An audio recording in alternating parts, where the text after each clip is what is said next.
Hello everyone, कैसे हैं आप सब। मैं प्रीति ढूल टेटगोल चैनल पर आपका स्वागत करती हूं। आज की हमारी वीडियो बहुत ज़्यादा इंपॉर्टेंट रहने वाली है। अगर आप HTET, TGT, PGT इंग्लिश का एग्जाम देने वाले हैं तो ये वीडियो जरूर देखिएगा। इस वीडियो के अंदर हम लिटरेरी टर्म्स को डिस्कस करने वाले हैं जो कि इंग्लिश लिटरेचर और ग्रामर के अंदर आपकी हेल्प करने वाली है। अब हम स्टार्ट करते हैं आज की हमारी वीडियो। तो हमारा जो टॉपिक है वो है लिटरेरी टर्म्स। कौन सा है? Literary terms. इसमें सबसे पहले हम क्या करने वाले हैं? सबसे पहले हम फिगर ऑफ स्पीच करेंगे। ये फिगर ऑफ स्पीच आपके इंग्लिश लिटरेचर में भी आएंगी और आपका जो इंग्लिश ग्रामर का जो पोर्शन होगा वहां भी पूछी जाएंगी। तो सबसे पहले एलिट्रेशन। एलिट्रेशन को हिंदी में क्या कहते हैं? अनुप्रास अलंकार। कौन सा अलंकार? अनुप्रास अलंकार। और हिंदी में भी आपको ये हेल्प करेगी क्योंकि मैं हर एक वर्ड का हिंदी में अनुवाद करके आपको बताऊंगी ताकि हिंदी हो या इंग्लिश हो आपको समझ में अच्छे से आ जाए। तो अब हम देखेंगे एलिट्रेशन होता क्या है। Repetition of the same sound. जब हम कोई भी सेंटेंस बोलते हैं तो जो हमारी प्रोनाउंसिएशन होती है उस प्रोनाउंसिएशन में कुछ ऐसे वर्ड होते हैं जिनकी साउंड क्या होती है? सेम सेम फील होती है। यानी कि कुछ साउंड क्या होती है? बार बार रिपीट होती रहती है। तो जिसमें हमारी साउंड रिपीट होती है उसे हम क्या कहते हैं? एलिट्रेशन कहते हैं। जैसे कि कुछ एग्जाम्पल देखते हैं। She shells by the she show. यहाँ पे क्या है? ये जो श है, शी शेल्स शी शेल्स, इसमें भी है बाय द शी शो। मतलब जो ये एस वर्ड है, एस की जो साउंड है श, ये क्या है? यहाँ पे बार बार रिपीट हो रही है। तो जिस सेंटेंस के अंदर जो भी साउंड बार बार रिपीट होती है उस सेंटेंस को हम क्या कहते हैं? एलिट्रेशन कहते हैं। क्या कहते हैं? एलिट्रेशन कहते हैं। जैसे एक एग्जांपल देखते हैं। Big brown bears behave badly. Big ब, ब्राउन ब, बियर ब, बिहेव ब, बैडली ब। यहाँ पे जो बी वर्ड है यानी कि जो बी है और बी की साउंड क्या होगी? ब। ये जो ब है ये क्या है? बार बार ये जो साउंड है ये प्रोनाउंस हो रही है, बार बार इसकी रिपीटेशन हो रही है। इसलिए हम यहाँ पे क्या कहेंगे कि ये जो बी वर्ड है या बी साउंड है ये क्या शो करती है कि ये क्या है? एलिट्रेशन है। जैसे कि एक एग्जाम्पल और देखते हैं। Lazy lions long in the land. यहाँ पे लेजी ल, लॉयंस ल, लॉन्ग ल, और यहाँ पे लैंड ल। यानी कि यहाँ पे जो एल है, एल यानी ल की जो साउंड है इसका क्या है? रिपीटेशन यहाँ पे बार बार दिखाया गया है। इसी रिपीटेशन के कारण हम क्या कहेंगे कि यहाँ पर क्या है? एलिट्रेशन यानी अनुप्रास अलंकार है। तो जहां भी जिस सेंटेंस के अंदर कोई साउंड बार बार रिपीट होगी तो वहां पे हम क्या लगाएंगे? एलिट्रेशन लगाएंगे। अब जो ये एलिट्रेशन होता है ये दो तरह का होता है, मतलब इसकी टू टाइप्स होती हैं। एक होता है एसोनेंस और दूसरा होता है कॉन्सोनेंस। तो अब हम इन दोनों को भी करेंगे क्योंकि एग्जाम के अंदर हमें एलिट्रेशन भी दिया मिल सकता है या फिर एसोनेंस या कॉन्सोनेंस दिया मिल सकता है। तो जिस तरह का हमारा क्या होगा ऑप्शन होगा वैसा ही हम आंसर करेंगे। तो अब हम देखेंगे जो एसोनेंस होता है यानी जो इस चीज को हम बोलते हैं स्वरानुप्रास। क्या बोलते हैं? स्वरानुप्रास। ये क्या होता है? Repetition of the same vowel sound. इसमें क्या होता है? जो सेंटेंस होता है उसमें वोवल साउंड की रिपीटेशन होती है। क्या होती है?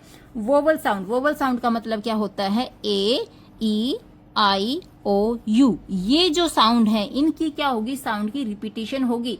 तो जहां पे ये वोवल वर्ड है इनकी साउंड की जहां भी रिपीटेशन होगी उसको हम क्या कहेंगे? एसोनेंस कहेंगे। जैसे कि एग्जांपल देखते हैं। The light of the fire is a site. यहाँ पे देखो, लाइट में आई, फायर में आई, साइट में आई। तो यहाँ पे कौन से साउंड की रिपीटेशन है? आई की। Light, fire, site. तो आई जो वर्ड है यहाँ पे, आई जो हमारा क्या है? वोवल साउंड है, इसकी रिपीटेशन यहाँ पे हो रही है। तो हम क्या कहेंगे? ये क्या है? एसोनेंस है। दूसरा एग्जाम्पल है। गो एंड मो द लोन। यहाँ पे गो, ओ, मो, ओ, लोन, ओ। तो यहाँ पे जो ओ साउंड हमारी निकल रही है इस ओ साउंड की क्या है? रिपीटेशन है। तो ओ क्या है? ओ एक वोवल वर्ड है। तो हम कहेंगे कि जहां पर भी किसी वोवल वर्ड की रिपीटेशन होगी वो क्या होगा? एसोनेंस होगा। एक और एग्जांपल देखते हैं। जैसे try to light the fire. अब यहाँ पे ट्राई यानी आई, क्या साउंड आई? आई। लाइट यानी आई, क्या साउंड आई? आई। फायर यानी आई, यहाँ कौन सी साउंड निकल के आ रही है? तो यहाँ पे आई की साउंड निकल के आ रही है। तो बार बार आई की साउंड का निकलना, उसका रिपीटेशन होना क्या कहलाता है? एसोनेंस कहलाता है। अब हम देखेंगे कॉन्सोनेंस क्या होता है। तो एसोनेंस में तो हमें याद रखना है कि वहां पे वोवल साउंड की रिपीटिशन होगी, लेकिन जहां पे कॉन्सोनेंस आएगा, कॉन्सोनेंस में क्या होगा, वोवल्स को छोड़ के बाकी जितने भी कॉन्सोनेंट वर्ड है उसकी साउंड का रिपीटिशन यहाँ पे होगा। तो हम क्या कहेंगे, कॉन्सोनेंस को हिंदी में कहते हैं व्यंजनानुप्रास, व्यंजनानुप्रास, repetition of the same consonant sound. यहाँ पे जो कॉन्सोनेंट साउंड होगी उसका बार बार रिपीटिशन होगा। जैसे एग्जाम्पल करते हैं पीटर पैटर, तो इसमें ट ट पीटर पैटर, जो ट वर्ड है, ट जो साउंड है इसकी क्या है, रिपीटिशन हो रही है, और ट कैसा है, कॉन्सोनेंट वर्ड है। जैसे द लंपी बम्पी रोड, तो यहाँ पे किसकी है, लंपी बम्पी, तो यहाँ पे जो ये अम्पी सुन रहा है ना, ये अम्पी क्या है, इसकी बार बार रिपीटिशन है। और ये कैसा वर्ड है, ये क्या है, कॉन्सोनेंट साउंड है, तो यहाँ पे किसकी, कौन सी साउंड रिपीटिशन हो रही है, कॉन्सोनेंट साउंड की। तो ये हमारा क्या हो जाएगा, कॉन्सोनेंस, यानी कि व्यंजनानुप्रास हो जाएगा। जैसे कि अगला एग्जाम्पल देखते हैं, ब्लैंक एंड थिंक, यहाँ पे क्या है, ब्लैंक क, थिंक क, तो यहाँ पे जो क साउंड है ना इसकी क्या है, यहाँ पे रिपीटिशन है, ब्लैंक थिंक, तो यहाँ पे जो ये क साउंड की रिपीटिशन के कारण क्या हो रहा है, ये हमें बता रहा है कि जो हमारा एग्जाम्पल है ये कॉन्सोनेंस का एग्जाम्पल है। तो जो हमारा एलिट्रेशन था इसके क्या है, दो पार्ट हैं, एसोनेंस, कॉन्सोनेंस। अगर हमें पूछा जाए, सीधा हमें दे दिया जाए एलिट्रेशन, तो चाहे वहां पे वोवल साउंड की रिपीटिशन हो चाहे कॉन्सोनेंट साउंड की, हम एलिट्रेशन के साथ जाएंगे। बट अगर एसोनेंस या कॉन्सोनेंस अलग से दे रखे हैं तो देखेंगे वोवल साउंड की रिपीटिशन होगी तो एसोनेंस के साथ चले जाएंगे, और अगर कॉन्सोनेंट साउंड की रिपीटिशन होगी तो कॉन्सोनेंस के साथ चले जाएंगे। ठीक है, अब हम करेंगे हमारा जो सेकंड क्या है, अलंकार है, या फिर आप कह सकते हो फिगर ऑफ स्पीच है। तो सेकंड कौन सी है, सिमिली। क्या है, सिमिली। सिमिली को हिंदी में कहते हैं उपमा अलंकार। क्या कहते हैं, उपमा अलंकार।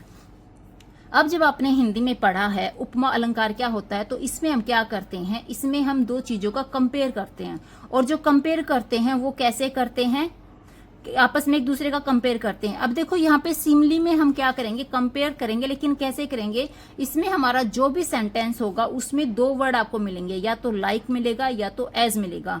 तो ये जो लाइक और एज वर्ड का यूज करके हम क्या करेंगे, दो चीजों के बीच में कंपेयर करेंगे, तो वहां पे हमारा क्या आ जाएगा, सिमिली आ जाएगा। जैसे कि he is as brave as a lion, तो यहाँ पे ये जो एज वर्ड है ना, तो अगर आपको पता नहीं है क्या होता है, लेकिन अगर आपने देख लिया कि यहाँ पे एज है या फिर लाइक वर्ड है, तो बिना सोचे समझे हम क्या बता देंगे कि वो क्या है, सिमिली है। तो he is as brave as a lion, वो इतना ब्रेव है जैसे कि एक लोयन होता है। तो यहाँ पे ब्रेव का क्या है, इस ही का क्या बताया है, ही को ब्रेव बताया है, और किसके जैसा ब्रेव किया है, किसके जैसे कंपेयर किया है, लोयन के जैसे उसको कंपेयर किया है। तो यहाँ पे क्या है, एज वर्ड हमें बताता है कि यहाँ पे क्या है, सिमिली है। फिर हमारा दूसरा एग्जाम्पल है, हर face shines like the moon, उसका जो फेस है वो क्या कर रहा है, मून के जैसे शाइन कर रहा है। तो यहाँ पे जो ये लाइक वर्ड है ना, ये लाइक वर्ड क्या कर रहा है कि फेस का मून के साथ क्या है, कंपेयर कर रहा है कि जो फेस की चमक है वो मून के जैसी शाइन कर रही है। तो जो लाइक वर्ड है ये हमें क्या बताएगा कि यहाँ पे क्या है, सिमिली है। फिर एक एग्जाम्पल और देखते हैं, she sings like a Nightingale, वो गाती है, सिंग करती है, किसके जैसे, जैसे कि एक नाइटिंगेल जो कि एक बर्ड होती है, कि जैसे कि नाइटिंगेल गाती है वैसे ही वह गाती है, वह यानी कोई लड़की गाती है। तो यहाँ पे इस लड़की के जो गाने का कंपैरिजन किया हुआ है वो किसके साथ किया गया है, जो नाइटिंगेल होती है उसके गाने के साथ की हुई है। तो यहाँ पे भी हमारा वर्ड दिखाई दे रहा है लाइक। तो जहां पर भी एज या लाइक के कारण किन्हीं चीजों के बीच में कंपैरिजन दिखाया जाए उसे हम क्या कहेंगे, सिमिली कहेंगे। हिंदी में इसे हम क्या कहेंगे, उपमा अलंकार कहेंगे। अब हम करेंगे थर्ड हमारा आता है मेटाफर। क्या है, मेटाफर। मेटाफर को हिंदी में क्या कहते हैं, रूपक अलंकार। रूपक अलंकार में क्या होता है, इसमें दो चीजों का जो कंपैरिजन होता है ना वो कैसा होता है, डायरेक्ट होता है, मतलब इसमें एक चीज को दूसरी चीज के ऊपर थोप दिया जाता है। तो हम क्या कहेंगे, direct comparison without using like और एज, यानी कि यहाँ पे हम किसी लाइक का किसी एज का यूज नहीं करेंगे, बिना लाइक के बिना एज के यूज किए हुए हम क्या करेंगे, दो चीजों के अंदर डायरेक्ट कंपैरिजन करेंगे कि एक चीज के ऊपर दूसरी चीज को थोप देंगे। तो जहां पे एक चीज के ऊपर दूसरी चीज को थोपा जाए और कंपैरिजन किया जाए उसे कहते हैं मेटाफर यानी रूपक अलंकार। एग्जाम्पल देखते हैं, जैसे टाइम इज मनी, जो टाइम है वो क्या है, मनी है। तो यहाँ पे टाइम को थोप दिया है किसके जैसे, मनी के जैसे। तो टाइम को क्या बता दिया, टाइम को ही मनी बता दिया है। तो जब एक चीज को दूसरे के ऊपर थोप देते हैं तो ये क्या बन गया, मेटाफर। तो टाइम इज मनी, टाइम क्या है, मनी है। तो ये क्या हो गया, हमारा मेटाफर हो गया। जैसे the world is a stage, जो वर्ल्ड है, जो संसार है वो क्या है, एक स्टेज है। तो वर्ल्ड को किसके जैसा बता दिया है, बिल्कुल एक स्टेज ही बता दिया कि ये जो संसार है ना, ये एक स्टेज है जिसके ऊपर हम क्या करते रहते हैं, परफॉर्म करते रहते हैं। तो वर्ल्ड को क्या बताया है, स्टेज बताया है। तो ये क्या हो गया, मेटाफर हो गया। जैसे कि he is a लोयन in battle, वो जब बैटल होता है ना, बैटल में वो क्या होता है, शेर बन जाता है। मतलब बैटल में उसको क्या बता दिया गया है, लोयन बता दिया गया है, शेर बता दिया गया है। तो यहाँ पे क्या है, कंपैरिजन जो है वो डायरेक्ट है। तो यहाँ पे ना इज है, ना एज है, ना लाइक है, डायरेक्ट यहाँ पे क्या है, कंपैरिजन है कि बैटल में वो कैसा होता है, जैसे लोयन होता है वैसे। तो बैटल में उसको लोयन बताया गया है। जैसे नॉलेज इज पावर, जो नॉलेज है ना, जो ज्ञान है ना, वो क्या है, पावर है, वो शक्ति है। तो नॉलेज को क्या बता दिया गया है, पावर बता दिया गया है। तो यहाँ पे हमने क्या देखा कि डायरेक्ट कंपैरिजन यहाँ पे बताया है, इसलिए ये क्या हो गया, हमारा मेटाफर हो गया। अब हम करेंगे फोर्थ, जो कि हमारा है पर्सोनिफिकेशन, मोस्ट इंपोर्टेंट है पर्सोनिफिकेशन। इसको हिंदी में कहते हैं मानवीकरण अलंकार। क्या कहते हैं, मानवीकरण अलंकार कहते हैं। Giving human qualities to non human things, इसमें क्या होता है, जो नॉन ह्यूमन थिंग्स होती हैं, मतलब कि जो ऑब्जेक्ट होते हैं, वो उसको हम क्या कहते हैं कि वो इंसान के जैसे एक्टिविटी कर रहा है। तो जहाँ पे नॉन ह्यूमन चीजों को हम ह्यूमन के जैसे बताते हैं, ह्यूमन की जैसी क्वालिटीज में बताते हैं, उसे हम क्या कहते हैं, पर्सोनिफिकेशन कहते हैं। जैसे कि एग्जाम्पल देखेंगे, the wind whispered through the trees, जो विंड है, जो हवा है, वो विस्पर कर रही है। विस्पर कर रही है, कहाँ पे कर रही है, थ्रू द ट्रीज, ट्रीज के थ्रू कर रही है। कभी विंड को विस्पर करते हुए देखा? विस्पर करने का काम क्या होता है, इंसानों का होता है। इंसान क्या करते हैं, विस्परिंग करते हैं। लेकिन यहाँ पे विंड को कहा है कि भाई विंड विस्पर कर रही है। तो जो विंड है ये क्या है, ये नॉन ह्यूमन है, और इस नॉन ह्यूमन को ही ह्यूमन के जैसा बताया है, इसलिए हम क्या कहेंगे कि ये क्या है, पर्सोनिफिकेशन है। एग्जाम्पल सेकंड देखते हैं, जैसे the sun smiled at us, जो सन है उसने स्माइल की, किस पे की, हमारे लिए, कि हमें देख के सन ने क्या किया, स्माइल की। कभी सन को स्माइल करते हुए देखा है? नहीं। सन क्या होता है, एक ऑब्जेक्ट होता है। सन कभी भी स्माइल नहीं करता, स्माइल करने का काम ह्यूमन का होता है। इसलिए हम क्या कहेंगे कि सन को कैसा बता दिया गया है, ह्यूमन की तरह यहाँ पे बताया है, इसीलिए हम क्या कहेंगे, ये पर्सोनिफिकेशन है। Example third, the flower danced in the breeze, जो फ्लावर हैं वो क्या कर रहे हैं, डांस कर रहे हैं इन द ब्रीज, ब्रीज के अंदर। कभी भी फ्लावर को डांस करते देखा है? नहीं। डांस करने का काम किसका है, ह्यूमन का है। तो यहाँ पे फ्लावर्स को किसके जैसा बता दिया, ह्यूमन के जैसा बता दिया, इसीलिए ये क्या है, पर्सोनिफिकेशन है। फोर्थ एग्जाम्पल है, जैसे कि the alarm clock screamed at me, जो अलार्म क्लॉक है ना वो चिल्लाया, किस पे चिल्लाया, मुझ पे चिल्लाया। मतलब जब अलार्म क्लॉक बजता है तो वो क्या करता है, उसको ये बताया कि अलार्म क्लॉक क्या है, जब बज रहा है इसका मतलब वो स्क्रीम कर रहा, चिल्ला रहा है। तो यहाँ पे जो अलार्म क्लॉक है ये क्या है, एक ऑब्जेक्ट है, और उसको इंसान की तरह दिखाया कि जैसे इंसान चिल्लाते हैं ना, वैसे ही अलार्म क्लॉक भी क्या कर रहा है, चिल्ला रहा है। तो ये क्या हो गया, हमारा पर्सोनिफिकेशन हो गया। अब हम करेंगे नेक्स्ट नंबर फिफ्थ। फिफ्थ हमारा क्या है, फिगर ऑफ स्पीच, हाइपरबोले। क्या है, इसको आप हाइपरबोल भी बोल सकते हैं, हाइपरबोले भी बोल सकते हैं, अकॉर्डिंग टू योर विश। तो हमारा फिफ्थ क्या है, हाइपरबोले। हाइपरबोले क्या होता है, हिंदी में इसे कहते हैं अतिशयोक्ति अलंकार। क्या कहते हैं, अतिशयोक्ति अलंकार। यानी कि इसको हम कैसे डिफाइन करेंगे कि इसमें क्या होता है, एक्सिजरेट होता है, मतलब चीजों को बहुत ज्यादा बढ़ा चढ़ाकर कहा जाता है। होती चीज छोटी सी और बना बहुत ज्यादा दिया जाता है। तो कहते हैं ना कई बार, जैसे बाल की खाल खींचना, मतलब छोटा सा बाल और उसकी इतनी खाल खींची जाती है, उसे ही हम क्या कहते हैं, हाइपरबोले कहते हैं। आपने देखा होगा कई बार बात तो कुछ होती नहीं है, लेकिन वो एक छोटा सा सिंगल सा वर्ड क्या करता है, बहुत बड़ी लड़ाई का कारण बन जाता है। उसे ही हाइपरबोले कहते हैं, कि बिना किसी बात के चीज को बढ़ा चढ़ा के कर देना। एग्जाम्पल देखते हैं, आई एम स्टार्विंग, मैं क्या कर रहा हूँ, भूखा मर रहा हूँ। अब कभी भाई भूखे मर सकते हो क्या, भूखा क्या कौन मरेगा, भूखा तो कोई मरता ही नहीं है। तो यहाँ पे बता दिया गया, बड़ी बड़ी बातें कर दी, भाई मैं तो भूख से मर रहा हूँ, भूख से कभी कोई नहीं मरता। तो इसे हम क्या कहेंगे कि ये क्या है, हाइपरबोले है। I have told you a million time, मैंने तुम्हें बताया, कितनी बार बताया भाई, मिलियन टाइम बताया। आपने एक बार बता दिया होगा, 2 बार बता दिया होगा, लेकिन ये कह रहा है मैंने तो मिलियन टाइम्स बताया। मिलियन टाइम आप बोल भी नहीं सकते, बताओगे तो कैसे। तो यहाँ पे क्या है, अपनी बात को बढ़ा चढ़ा के कह रहा कि भाई मैंने तो तुझे मिलियन टाइम बता दिया, तुझे आता ही नहीं है। ठीक है, तो यहाँ पे क्या हो जाएगा, हमारा हाइपरबोले हो जाएगा। एग्जाम्पल अगला है हमारा, it will take a second. हम कहते हैं ना कोई भी काम करने से पहले 1 सेकंड लगेगी, 1 सेकंड तो बोलने से पहले खत्म हो जाती है, तो 1 सेकंड में काम कैसे हो जाएगा। तो इसे ही क्या कहते हैं, हाइपरबोले कहते हैं। It will take a second, 1 second लगेगी, 1 सेकंड में कुछ नहीं होता, मिनटों में कभी कभी तो घंटे लग जाते हैं। ठीक है, तो ये क्या है, हमारा हाइपरबोले है। एक और एग्जाम्पल है, this bag weighs a ton. ये जो बैग है ना, इसका जो वेट है ना वो टन के जैसा है। अब छोटा सा बैग, उसमें टन का वेट कहाँ से आएगा। अगर टन ही करना है तो बड़ा बैग लेना पड़ेगा ना। तो बैग में कभी टन का वेट होता है, नहीं होता। बैग बैग होता है, टन टन होता है। तो ये क्या है, यहाँ पर हाइपरबोले है, मतलब छोटे से बैग को बढ़ा चढ़ा के बताया गया है। तो जहां भी छोटी सी बात को बढ़ा दिया जाए उसे कहते हैं अतिशयोक्ति अलंकार या फिर हाइपरबोले। अब है हमारा सिक्स्थ क्या है, हमारी आयरनी। ये भी एस्टेट में काफी पूछी जाती है।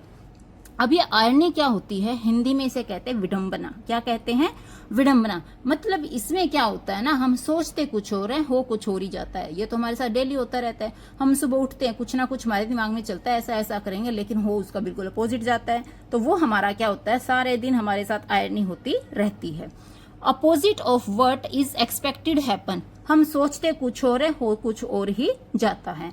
जैसे कि एग्जाम्पल देखते हैं, फायर स्टेशन कैचेज फायर। अब जो फायर स्टेशन है, जो कि फायर को बुझाने का काम करते हैं, उसी ने क्या कर लिया, फायर को पकड़ लिया। यानी जो चीज पॉसिबल नहीं थी वो भी पॉसिबल हो गई। तो जहां पे सोचा ना जाए वहां पे वो चीज हो जाए, उसे ही कहते हैं आयरनी, उसे ही कहते हैं विडंबना। Police officer breaks the law. जो पुलिस ऑफिसर है, जिसका काम है लॉ का पालन करना, लोगों से लॉ का पालन करवाना, वही क्या कर रहा, ब्रेक कर रहा, तोड़ रहा है। तो जो काम नहीं होना चाहिए, जिसको लॉ का पालन करना चाहिए, दूसरों से भी करवाना चाहिए, वही लॉ को तोड़ रहा है, तो फिर काहे का पुलिस ऑफिसर। तो यहाँ पे क्या है, police officer breaks the law. Police officer क्या करता है, ब्रेक करता है लॉ को। तो ये क्या है, यहाँ पे विडंबना है, आयरनी है। डॉक्टर बिकम सिक। यहाँ पे जो डॉक्टर है, जो कि दूसरों को ठीक करता है, वो खुद ही बीमार हो गया है।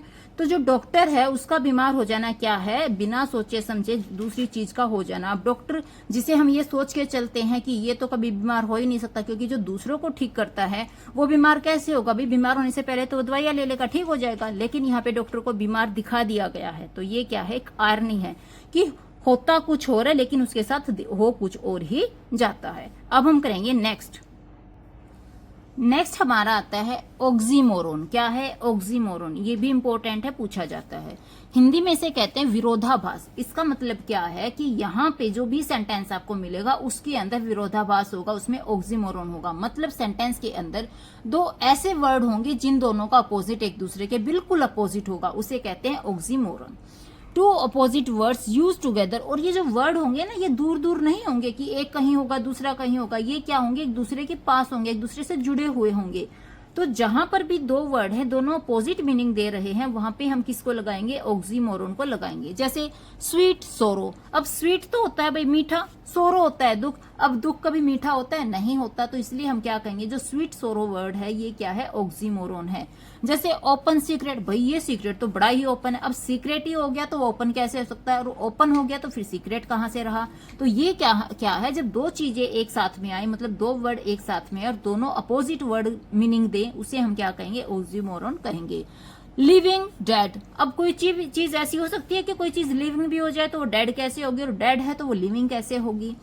Clearly confused. अब कोई बंदा है वो क्लियरली कंफ्यूज्ड है। अब कंफ्यूज्ड है तो वो क्लियरली कैसे होगा, और क्लियर है तो वो कंफ्यूज कैसे होगा। तो ऑक्सीमोरोन की पहचान यही है कि सेंटेंस के अंदर 2 वर्ड ऐसे आएंगे जो एक दूसरे के अपोजिट मीनिंग देंगे, उसे हम क्या कहेंगे, ऑक्सीमोरोन कहेंगे।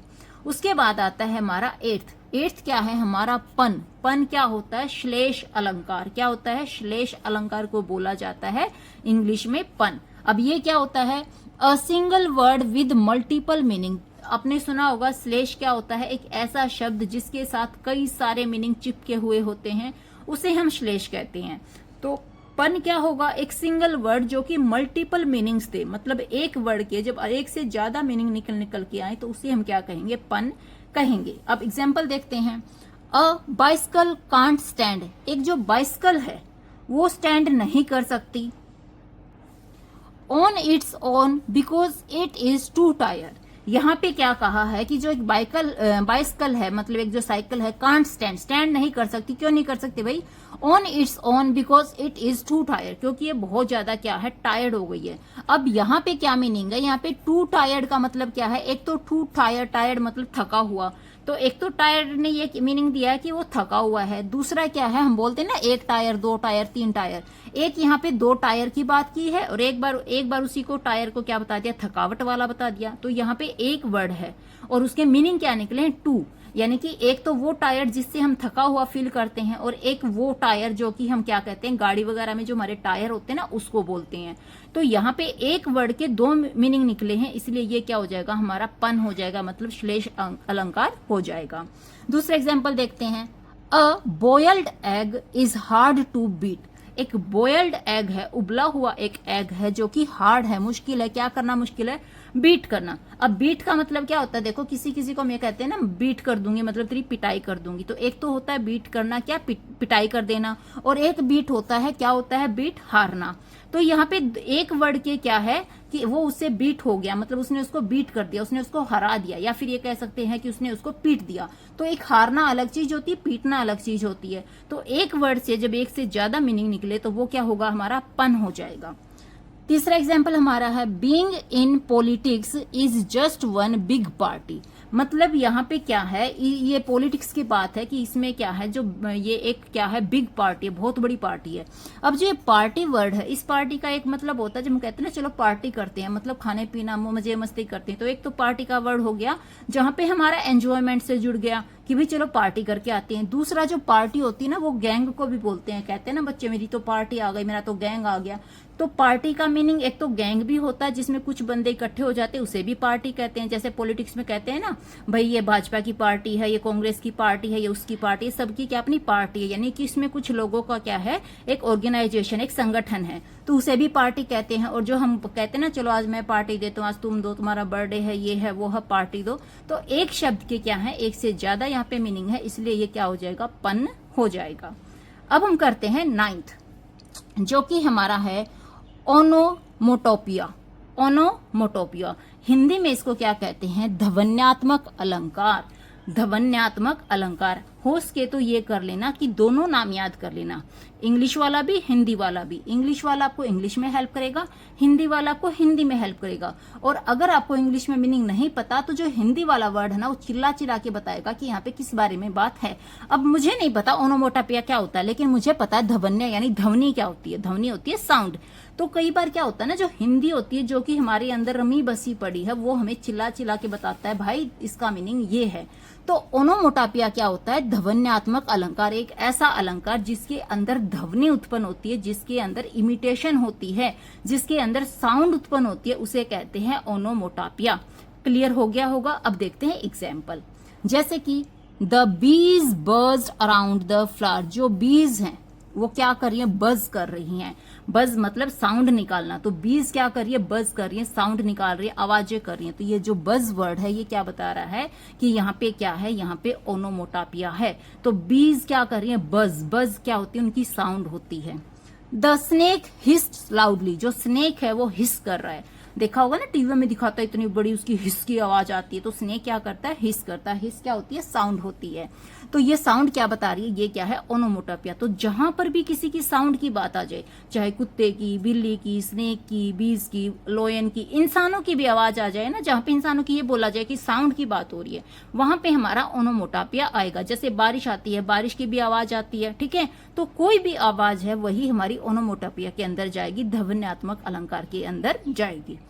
अगला हमारा एग्जाम्पल, जैसे कि द लोयन रोयर्ड इन द जंगल, जो लोयन है वो रोर कर रहा, गरज रहा है, चिल्ला रहा है, कहाँ पे, जंगल में। तो लोयन ने काम क्या किया, रोर करने का, चीखने चिल्लाने का। तो ये भी क्या है, साउंड है। तो साउंड है तो ये क्या हो जाएगा, ओनोमोटोपिया। जैसे the clock went tick tock all night, जो क्लॉक थी, जो घड़ी थी, उसने सारी की सारी रात क्या किया, टिक टॉक। टिक टॉक मतलब पूरी रात उसने टिक टॉक किया। ये टिक टॉक क्या है, ये है उसकी साउंड। तो जहां पर भी साउंड की बात है वहां पे आ जाता है ओनोमोटोपिया।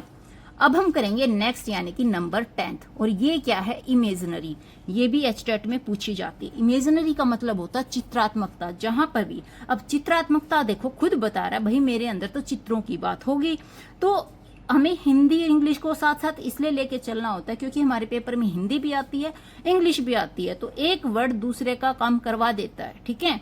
तो इमेजरी में क्या होता है, चित्रात्मकता यानी कि लैंग्वेज क्रिएटिंग मेंटल पिक्चर। ये क्या होता है, लैंग्वेज के थ्रू यानी चीजों के थ्रू हमारे जो दिमाग के अंदर क्या होती है, पिक्चर्स बनती चली जाती हैं, उसे हम क्या कहते हैं, इमेजरी कहते हैं। कई बार जैसे देखा होगा हम लोग बातें करते हैं, बातें करते करते कुछ ऐसी बातें निकल के आती हैं, उनकी पिक्चर है ना खुद ब खुद दिमाग में चलने लग जाती है कि ये ऐसी है तो ये ऐसा होगा, तो जो पिक्चर जो बनती है उसे ही हम इमेजरी कहते हैं। एग्जाम्पल देखते हैं, the golden sun sank behind the purple mountain. अब देखो गोल्डन सन जैसे ही हमने सुना तो हमने देखा कि जो सन है वो कैसा बन गया, गोल्डन बन गया। तो गोल्डन सन नाम से ही हमारे दिमाग में जो एक इमेजिनेशन हुई वो कैसी हुई, सन की गोल्डन रूप में हुई। फिर हमने एक और वर्ड पढ़ लिया पर्पल माउंटेन। अब माउंटेन कैसी है भाई, पर्पल, तो दिमाग में वो पर्पल माउंटेन छिप जाएंगी। तो कोई वर्ड सुनने से अगर उसकी हमारी इमेजिनरी बन जाती है, उसकी कोई शेप हमारे दिमाग में बनती है, उसे हम क्या कहते हैं, इमेजरी कहते हैं। जैसे कि द क्रंची चिप्स। अब मैं आपके सामने बोल दूं मुझे चिप्स अच्छी लगती हैं, तो जैसे ही मैंने चिप्स बोला वैसे ही जो चिप्स है उसकी इमेज आपके अंदर आएगी और आपके अंदर फीलिंग भी आएगी। जब चिप्स खाते हैं तो क्रंची क्रंची फील होता है ना, तो वो क्या है, एक इमेज है जो दिमाग में बनती है, और ये इमेज ही क्या कहलाती है, इमेजरी कहलाती है। The crunchy chips crackled with every bite. हर एक बाइट के साथ जो चिप्स थी उसकी कैसी आवाज निकल के आ रही थी, क्रंची। तो यहाँ पे जो चिप्स है ये क्या है, हमारे दिमाग में एक पिक्चर क्रिएट करती है। अगला एग्जाम्पल है the icy wind. Icy wind, अब सर्दियों में तो आइसी विंड होती है, गर्मियों में तो नहीं होती है, लेकिन जैसे ही आइसी विंड का नाम लेते हैं वैसे ही हमें सर्दियां याद आती हैं, मतलब वो इमेज हमारे दिमाग में क्रिएट हो जाती है। The icy wind stung my face. Icy wind ने क्या कर दिया, मेरे फेस को बिल्कुल ही खराब कर दिया। मतलब सर्दियों में देखते हैं ना हमारे फेस कैसे हो जाते हैं, ब्लू ब्लू हो जाते हैं, वो किससे होते हैं, उस आइसी विंड से ही होते हैं। तो जैसे ही आइसी विंड हमने बोला वैसे ही हमारे दिमाग में क्या बन गई, वो सर्दियों वाली वो पिक्चर बन गई जो हमें ठिठुरती हुई करती हैं। इसे क्या कहते हैं, इमेजरी। तो जहां पर भी कोई वर्ड सुनते ही कोई दिमाग में इमेजिनेशन चल पड़े, कोई फोटो बन जाए, उसे इमेजिनरी कहेंगे, इमेजरी। फिर है हमारा नेक्स्ट पॉइंट हमारा है पॉइंट नंबर 11, सिंबोलिज्म। सिंबोलिज्म को हिंदी में कहेंगे प्रतीकवाद। क्या कहेंगे, प्रतीकवाद। सिंबोलिज्म में क्या होता है, हमारे दिमाग में क्या होते हैं, आइडियाज क्रिएट होने लग जाते हैं। तो सिंबोलिज्म यानी किसी चीज का सिंबल, कोई आइडिया का सिंबल, कि दिमाग में तो भाई आइडिया आ गया। वहां पे आपने देखा होगा एक मोटू पतलू आता है, बच्चे बहुत देखते हैं, वो कहता है कि मेरे दिमाग की बत्ती नहीं जलती। वो दिमाग की बत्ती यानी वो आइडिया क्या है, वो सिंबोलिज्म है। Using symbols to represent ideas. तो वो जो वहां पे लट्टू का जो चश्मा है ना, लट्टू में जो वो आग दिखाते हैं, वो क्या है, वो एक आइडिया को रिप्रेजेंट करता है। तो जो सिंबोलिज्म होता है वो क्या होता है, एक आइडिया को रिप्रेजेंट करने वाली सिंबल को ही हम सिंबोलिज्म कहते हैं। अब इसके एग्जाम्पल देखते हैं। She gave him a red rose. उसने उसे क्या किया, एक रेड रोज दिया। अब रेड रोज देने का मतलब, अब आपके सामने कोई लड़का है, किसी लड़की को रेड रोज देगा तो क्या आप कभी ये कहोगे कि वो भाई बहन है या पापा बेटी हो सकती हैं या दोस्त हो सकते हैं, नॉर्मल नहीं। जैसे ही आपने रेड रोज देखा वैसे ही आपने उसका गलत मीनिंग निकाला, क्योंकि उस रेड रोज ने क्या कर दिया, वो सिंबल ही ऐसा दे दिया, क्योंकि उस रेड रोज का मीनिंग अलग निकलता है। तो हमारी जो थिंकिंग है ना, वो किसी भी चीज को देख के एक सिंबल देती है, और वो सिंबल ही क्या कहलाता है, सिंबोलिज्म कहलाता है। तो रेड रोज से हमें क्या समझ में आया कि जो रेड रोज है वो किस चीज के लिए हो सकता है, आपको अच्छे से पता है। अगला है she gave him a white rose. अब किसी ने किसी को व्हाइट रोज दिया, मान लो कोई भी दो फाइटर हैं, आपस में दोनों की लड़ाई हो गई, तो एक टाइम ऐसा आता है कि पहले वाला फाइटर क्या करता है, एक व्हाइट रोज दूसरे वाले को दे देता है। तो क्या आप ये कहोगे कि व्हाइट रोज, पहले वाले ने जो उसको व्हाइट रोज दिया है वो उसको प्यार के लिए दिया है? नहीं, क्योंकि व्हाइट रोज तो प्यार के लिए होता ही नहीं है ना। तो हम कैसे कहेंगे कि वो प्यार के लिए? तो हम क्या कहेंगे कि पहले वाले बंदे ने दूसरे को शांति के लिए, कि भाई चलो लड़ाई को बंद करते हैं और शांति से एक दूसरे के साथ रहते हैं, जो हो गया उसको पीछे छोड़ देते हैं। तो जो व्हाइट रोज है ना, ये किसका सिंबल है, ये शांति का सिंबल है। तो कोई जो चीज है जिसे देखकर, जिसे सुनकर आपके दिमाग में एक सिंबल क्रिएट होता है ना कि ये किस चीज के लिए हो सकता है, उस सिंबल को ही हम क्या कहते हैं, सिंबोलिज्म कहते हैं। अगला एग्जांपल देखते हैं। अ candle in the dark room represented hope. एक कैंडल होती है जो एक डार्क रूम में, डार्क रूम से मतलब क्या है, एक अंधेरे भरे कमरे में लगा रखी है। तो ये जो कैंडल है ना, ये इस डार्क रूम में क्या है, एक होप है कि भाई एक ऐसा टाइम भी आएगा कि अंधेरा खत्म हो जाएगा, उजाला ही उजाला होगा। तो कैंडल क्या है, एक सिंबल है। किस चीज का सिंबल है, ये होप का, उम्मीद का सिंबल है। अब अगर उस कैंडल को भी वहां से हटा दिया जाए तो वो होप खत्म हो जाएगी, क्योंकि वहां पे गहरा अंधेरा हो जाएगा। तो किसी चीज के कारण अगर कोई होप उत्पन्न होती है तो उसे भी क्या कहेंगे, सिंबल कहेंगे। अगला एग्जाम्पल है, जैसे the rising sun symbolised a new beginning. कहते हैं ना, जब सन राइज करता है तो हम क्या कहते हैं कि एक नया सवेरा हो गया है।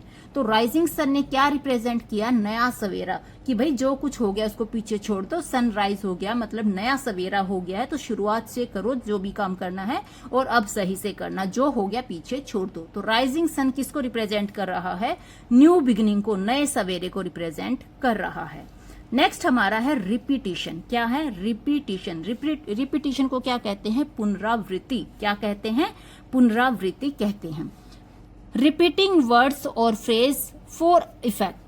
जब हम कुछ वर्ड्स यूज करते हैं या कुछ फ्रेज यूज करते हैं तो वो फ्रेज किस लिए यूज किया जाता है, ताकि उनका प्रभाव हो। उस प्रभाव के लिए ही हम क्या करते हैं, कुछ वर्ड्स को बार बार रिपीट करते हैं, या फिर कुछ फ्रेज का यूज करते हैं ताकि उनसे क्या हो, प्रभाव उत्पन्न हो, इफेक्ट उत्पन्न हो। उसे हम क्या कहते हैं, रिपीटेशन कहते हैं। जैसे एग्जाम्पल देखते हैं, run run run as fast as you can. जितना हो सके उतना तेज दौड़ो दौड़ो दौड़ो। तो ये बार बार जो रन बार बार आया ना, बार बार रन का आना क्या कहलाता है, रिपीटिशन कहलाता है। क्या कहलाता है, रिपीटिशन। तो अगर एक वर्ड कहीं पर किसी सेंटेंस में बार बार आएगा तो हम क्या आंसर देंगे कि वो क्या है, रिपीटिशन है। Never never never give up. कभी नहीं कभी नहीं कभी नहीं गिव अप करूंगा, ठीक है। तो नेवर नेवर नेवर, बार बार रिपीटेशन क्या कह रही है कि भाई यहाँ पे क्या यूज हुआ है, रिपीटेशन यूज हुआ है। Work work work until you succeed. जब तक तुम सक्सेस नहीं पा लेते तब तक क्या करो, वर्क करो वर्क करो वर्क करो। तो बार बार वर्क आने के कारण हम क्या कहेंगे, यहाँ पे क्या है, रिपीटेशन है। तो रिपीटेशन कहाँ पे होगा, जहाँ पे कोई वर्ड बार बार रिपीट होगा। फिर आता है हमारा नेक्स्ट जो कि है राइम। क्या है, राइम। राइम को क्या कहते हैं, तुकांत कहते हैं। राइम को हिंदी में क्या कहेंगे, तुकांत कहेंगे। Similar ending sound in words. जो वर्ड्स की एंडिंग साउंड होती है वो कैसी होगी, सिमिलर होगी। जहां पे सिमिलर होगी उसे ही हम राइम कहते हैं। हम जैसे राइम कहते हैं तो लास्ट में हमारी जो आवाज आती है ना, वो एक जैसी फील होती है, उसे ही हम क्या कहते हैं, सिमिलर साउंड कहते हैं, एक जैसी साउंड कहते हैं, और उसको हम राइम कहेंगे, तुकांत कहेंगे। हिंदी में इसको क्या कहेंगे, तुकांत कहेंगे। एग्जाम्पल देखते हैं, twinkle twinkle little star how I wonder what you are. अब पीछे हमने यहाँ पे देखो, यहाँ पे भी हमने बोला स्टार, यहाँ पे भी हमने बोला आ। तो पीछे जो हमारी जो एंडिंग हुई तो वो एंडिंग कैसी थी, एक जैसी साउंड की थी। तो हमने बोला twinkle twinkle little star how I wonder what you are. तो लास्ट में क्या है, जब एक जैसी साउंड दिखाई दे, एक जैसी साउंड सुनाई दे, यहाँ पे हम क्या करेंगे, फोकस करेंगे सुनने पे, साउंड का। तो जहां पर एक जैसी साउंड सुनाई दे वहां पे हम क्या कहेंगे कि भाई यहाँ पे तो राइम स्कीम है। क्या है, राइम है। अगला एग्जाम्पल है, जैसे हमटी Dumpty set on a wall. हमटी Dumpty set on a wall हमटी Dumpty had a great fall. तो यहाँ पे वॉल, यहाँ पे फॉल, तो एंडिंग पॉइंट में क्या है, सेम सेम चीज सुनाई दे रही है। तो जहां पे सेम सेम होगा, जहां पे जो साउंड सेम सेम होगी वो भी एंडिंग पॉइंट की बात है, वहां पे हम क्या कहेंगे, राइम कहेंगे। क्या कहेंगे, राइम कहेंगे। अब हमारा है नेक्स्ट पॉइंट। नेक्स्ट पॉइंट क्या है, राइम स्कीम। अब हमने राइम तो देखा कि भाई जहां पर भी लाइनों के पीछे एंड में एक जैसी साउंड सुनाई देगी उसे तो हम राइम कहेंगे, लेकिन राइम स्कीम किसे कहेंगे, तो राइम स्कीम का मतलब होता है तुक योजना। राइम को तो हमने कहा था तुकांत, राइम स्कीम को कहेंगे तुक योजना। अब इसमें क्या होगा, pattern of rhymes in a poem. इसमें क्या होता है, वहां पर तो हमने दो दो लाइनें की थी, दो लाइनों के पीछे का देखा था, बट यहाँ पे हम क्या करेंगे, पोयम का यूज करेंगे, ठीक है। और पोयम में किस तरह का पैटर्न वहां पे स्टार्ट किया है राइम्स का, किस तरह का पैटर्न वहां पे फॉलो हुआ है राइम्स में, उसको हम देखेंगे। जैसे कि एग्जाम्पल देखते हैं, the cat sat on a mat, the cat sat on a mat, it wore a funny hat. देखो ये मैट, ये hat, mat hat. The dog run in the park, and barked until dark, and barked until dark। तो पहले में हमने देखा कि जो स्टार्टिंग थी वो मैट और हैट से थी, फिर हमारी ये बदल के चली गई पार्क और डार्क में। यानी कि ये क्या है, हमारी राइम स्कीम है, यानी कि इसमें हमारी चार लाइनें होंगी, ये 5 और 6 भी हो सकती हैं। तो ये एक पोयम के अकॉर्डिंग होंगी, यहाँ पे सिर्फ 2 लाइनें नहीं होंगी। जैसे पोयम में 4 और 6 होते हैं ना, 4-6 लाइनों का स्टैंजे होते हैं, तो यहाँ पे ऐसे होगा। तो ये जब पहले वाले दोनों सेम है तो इसे हम क्या कहेंगे, ए, इसे भी कहेंगे ए। दूसरे वाले ये दोनों सेम है तो इसे कहेंगे बी, इसे कहेंगे बी। तो यहाँ पे जो राइम स्कीम हो जाएगी ना इन लाइनों की, वो क्या हो जाएगी, ए बी बी। तो इस तरह से जब हम क्या करते हैं, लाइनों की राइम स्कीम निकालते हैं, उसे ही हम तुक योजना राइम स्कीम कहते हैं। एक और एग्जांपल देखते हैं, जैसे the sky is blue today, the sky is blue today, the birds begin to sing, the birds begin to sing. अब आप देखो यहाँ तो टुडे था, यहाँ पे सिंग है, मतलब दोनों अलग है। थर्ड में देखते हैं the children laugh and play, children laugh and play. अब पहले वाले में टुडे था, यहाँ पे प्ले था, टुडे प्ले, टुडे प्ले। तो आप देख रहे हो यहाँ पे सेम है, यहाँ पे सेम है, today play, today play. As joyful they bring, as joyful they bring. अब जो दूसरे नंबर पे था और जो 4th नंबर पे था, इनमें क्या है, सिंग ब्रिंग, सिंग ब्रिंग सेम सेम है। तो पहली लाइन और तीसरी लाइन के साथ मैच खाती है, दूसरी लाइन चौथी लाइन के साथ मैच खाती है। तो इसकी हमारी राइम स्कीम क्या हो जाएगी, ए बी ए बी। अब पहली तीसरे के साथ मैच खा गई और दूसरी चौथी के साथ मैच खा गई, तो राइम स्कीम क्या हो जाएगी, ए बी ए बी। अब हमारा है नेक्स्ट पॉइंट, नेक्स्ट पॉइंट हमारा है पॉइंट नंबर 15। ये क्या है, थीम। क्या है, थीम। अब थीम क्या होता है, विषय वस्तु। एचटेट में पूछ लिया जाता है, हमें ऑप्शन दे दिया जाता है, कोई लाइन दे देंगे, ये लाइन क्या है, तो ऑप्शन दे दिए जाएंगे। तो हमें हर एक लिटरेरी टर्म का पता होना चाहिए, थीम क्या होता है, प्लॉट क्या होता है, कैरेक्टर कौन होते हैं, प्रोटैगनिस्ट कौन होते हैं, तो हर चीज का पता होना चाहिए। तो थीम को हिंदी में कहेंगे विषय वस्तु। ये क्या होता है, central idea of a literary work. कोई लिटरेरी वर्क है, कोई स्टडी, मतलब कोई स्टोरी है, कुछ भी है, उस स्टोरी का जो सेंट्रल आइडिया है वो क्या है, उसको हम कहते हैं थीम। यानी कि हम देखो पूरी मूवी देखते हैं और उस मूवी का क्या होता है, एक कोई ना कोई थीम निकलता है कि भाई ये मूवी है, इस मूवी से हमें ये बात समझ में आई है, तो वो क्या हो जाएगा, उसका थीम हो जाएगा, सेंट्रल आइडिया हो जाएगा कि इस चीज को लेके ये मूवी बनी हुई है, तो इसे हम क्या कहेंगे, थीम कहेंगे।